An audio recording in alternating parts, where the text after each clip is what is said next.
Have you ever felt like you're just going through the motions? Wake up, work, sleep, repeat. You have everything you're supposed to have, but there's a nagging feeling that something is missing, a deeper sense of purpose that you just can't quite grasp. What if I told you that the secret to truly living is to first die? Now hold on, don't click away. I'm not talking about anything grim or morbid. I'm talking about a profound spiritual concept echoed by sages and mystics for centuries. Die before you die. This isn't about the end of your physical life. It's about the end of the illusion that's holding you back.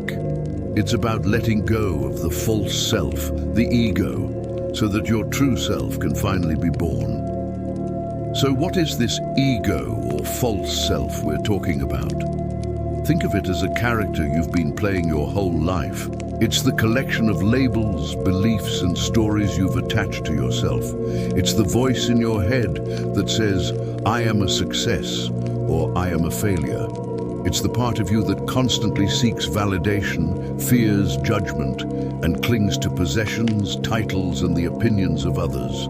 This ego is built on the past and anxious about the future, completely missing the only thing that's real, this very moment. This egoic self is like a mask we wear.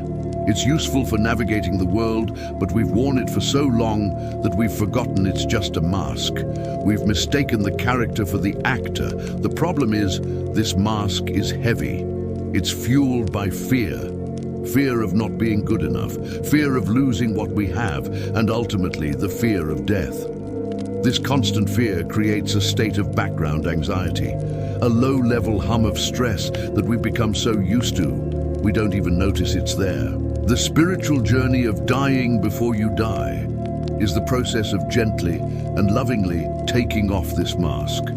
It's a conscious choice to stop identifying with the temporary, fleeting aspects of your life.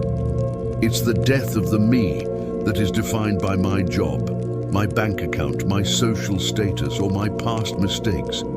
Imagine a wave in the ocean. The wave has a beginning, a peak, and an end. For a moment, it has a unique form, a temporary identity.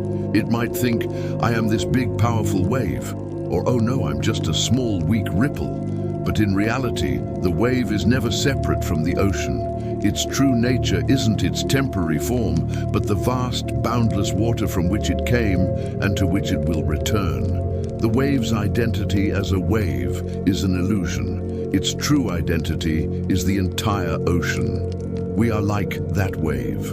Our ego is the temporary form, our individual identity. We get so caught up in being this specific wave that we forget we are the entire ocean. Dying before you die is the wave realizing it's the ocean. It's the death of the illusion of separation. When the ego dies, it doesn't mean you disappear or lose your personality, your unique flavor, your quirks, your talents. They all remain.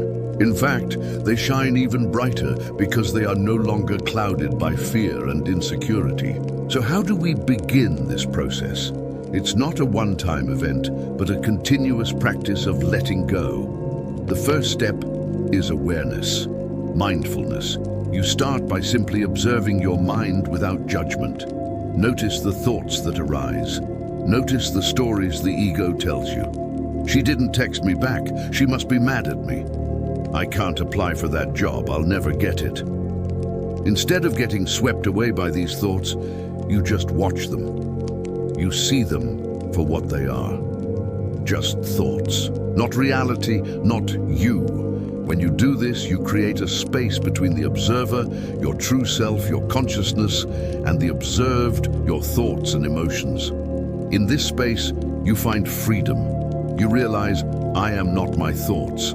I am the awareness that is aware of my thoughts. This is a profound shift.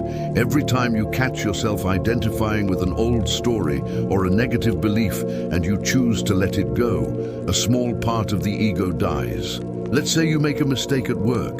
The ego's immediate reaction might be shame, fear, and self-criticism. I'm so stupid. Everyone thinks I'm incompetent. But with practice, you can catch this. You can observe this story and say, okay, a mistake was made. That is a fact. The story that I am stupid or incompetent is just a painful interpretation created by my ego. You separate the event from the story. In that moment of separation, the ego's grip loosens. That's a mini-death. Another powerful practice is embracing the present moment. The ego cannot survive in the now.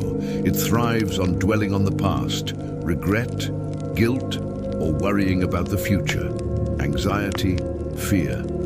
When you bring your full attention to this moment, to the feeling of your breath, the sounds around you, the sensation of your feet on the ground, the chattering mind quiets down. You anchor yourself in reality, and the ego's fictional world dissolves. This is why practices like meditation, spending time in nature, or even just washing the dishes with your full attention are so transformative.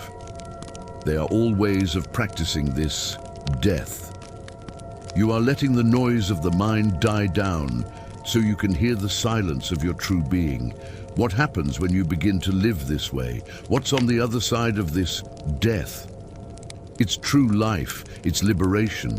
When you are no longer a slave to the ego's fears, you become fearless. Not because you're reckless, but because your sense of self is no longer tied to temporary outcomes. If you don't get the promotion, it's okay. Your worth doesn't depend on it. If someone criticizes you, it's okay. Their opinion doesn't define you. You start to experience a deep sense of peace and connectedness. The feeling of separation from others and from the world begins to fade. You see yourself in others and others in yourself, because you recognize that we are all waves in the same ocean. Compassion and love flow naturally, not as a duty, but as a spontaneous expression of your true nature. Life becomes an adventure instead of a threat. You become more creative, more spontaneous, more playful. You're not trying to protect a fragile identity anymore. So you're free to explore, to learn, to grow, and to express your authentic self without fear of judgment. This is what it means to be spiritually awakened. It's not about floating on a cloud. It's about being fully here, fully alive, and fully engaged with reality as it is. The phrase, "die before you die," is an invitation. It's an invitation to let go of everything that is not truly you, so you can discover the incredible, boundless, and eternal being that you already are. It's a call to trade the heavy burden of a false identity for the lightness of authentic being. It's about dying to the illusion so you can be born into reality. Start small. Today, just try to notice one story your ego is telling you. Don't fight it. Just see it, acknowledge it, and gently let it go. When you begin to let the old self dissolve, something extraordinary starts to happen. In the silence that follows the ego's noise, a new awareness emerges, one that feels vast, calm, and deeply alive. This is not something you become, it's what you've always been beneath the stories and fears. The more you allow the false layers to fall away, the more clearly you begin to see life as it truly is. Simple, radiant, and interconnected. This rebirth isn't loud or dramatic. It's quiet, subtle, and deeply intimate. You start noticing beauty in the smallest things, the rustle of leaves, the laughter of a stranger, the stillness between your breaths. Gratitude becomes your natural state, not because everything is perfect, but because you're finally awake enough to see the perfection that's always been there. You stop chasing meaning in external things, because meaning itself begins to flow from within you. You no longer live for life's moments, you live as them. Every action, every breath becomes an expression of consciousness unfolding through you. The fear of death fades, replaced by the recognition that you were never separate from life to begin with. This is the essence of dying before you die, the death of illusion, followed by the birth of truth. It is the realization that you were never the limited identity you thought you were. You are the awareness witnessing it all, So let the old stories fade. Let the masks drop. The death you fear is not the end, it's the doorway. On the other side of surrender, you'll find not emptiness, but everything. Not darkness, but light. And you'll realize that you never truly died. You simply woke up.